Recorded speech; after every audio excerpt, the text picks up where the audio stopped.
It's 2:30 a.m. where I live, so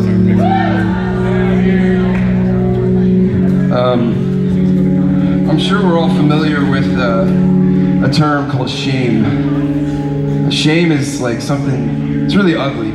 Has anybody ever felt shame and felt good about it? Yeah, exactly. The hands went down faster than they went up.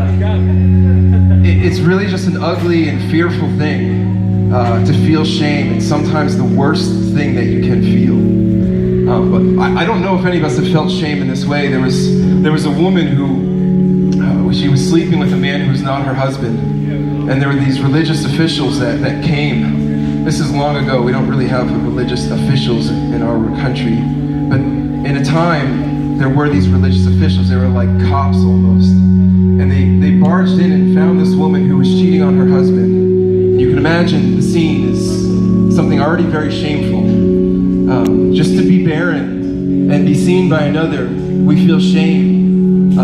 But what happened was they took this woman and brought her out into the middle of the streets and brought her before Jesus for two reasons. They were trying to prove that Jesus was not God. He was not Messiah. He didn't know what he was talking about. And they threw this woman before Jesus. And can you imagine getting caught?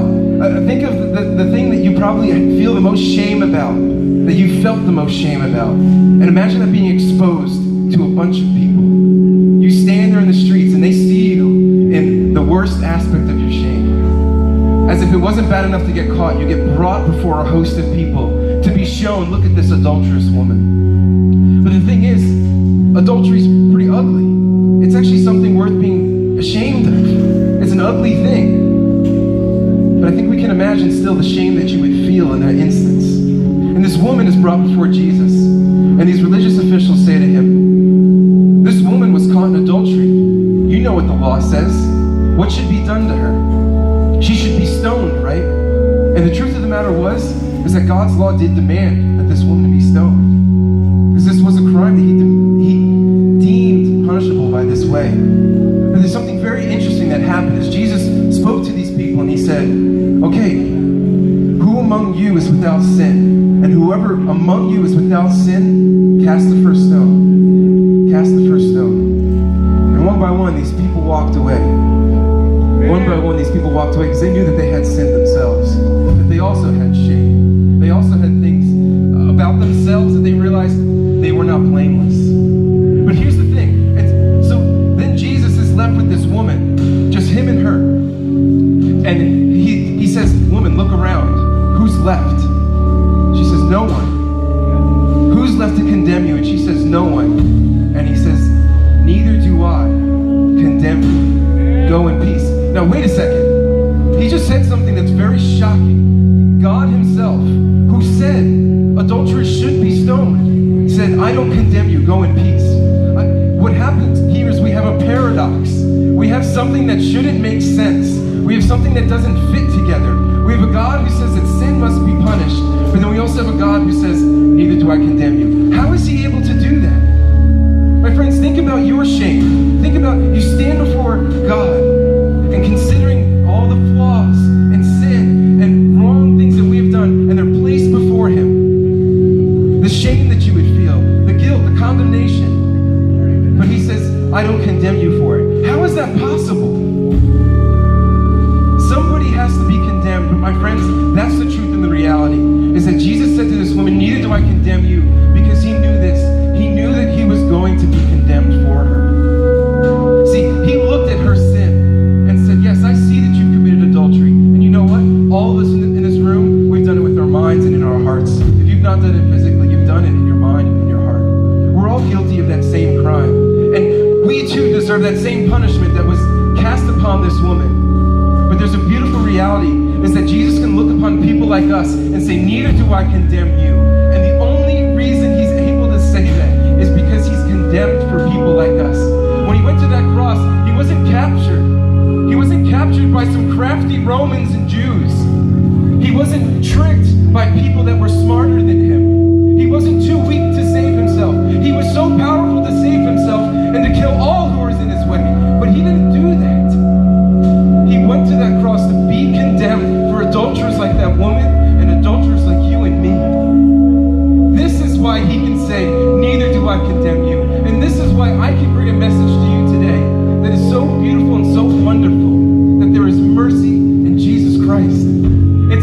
mercy that God just gives flippantly. It cost his son his life, but he did that out of pity and love for us. And I ask you this, do you know that Savior? I'm not asking if you know our Americanized and turned into a product Jesus, the Jesus who is a Messiah, who bears the sins of his people. Do you know that Savior? I don't care if you know the Joel Osteen Savior. I don't care if you know the cookie cutter Jesus that our country tries to place before you. It's not him. Do you know the Son of God who is the Messiah, who said, I will bear your shame? The one who had nothing to be ashamed of, so beautiful, so wonderful, said, I will bear your shame. Put that on me. I'll look like you. I'll wear your rags. You wear my white robes. Do you know a love like that? My friends, if you don't know a love like that, you've heard of a love like that is for you. You have but to just come to him and receive the love that he gives to you. We've got one more song. It's called Dead Man. Thanks for listening.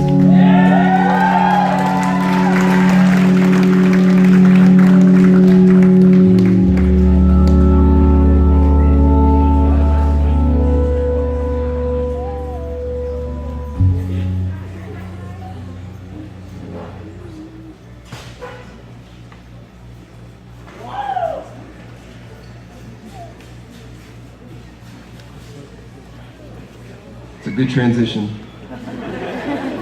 Real pros up here. Doing great.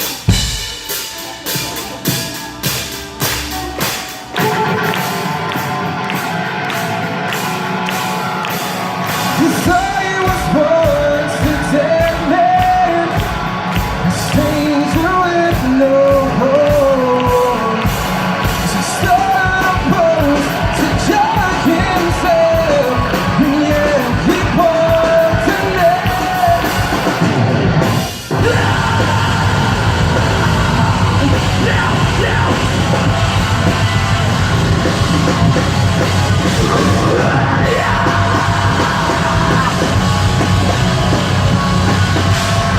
It's on my heart, and the visitors were desire number to leave it again. Having the thoughts of people born, and there was not one hiding door. What was the world? There'll be highs in DC. There's nothing left of wrong that I would always wrong.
My God, you know my name is not to laugh.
Thank you guys so much.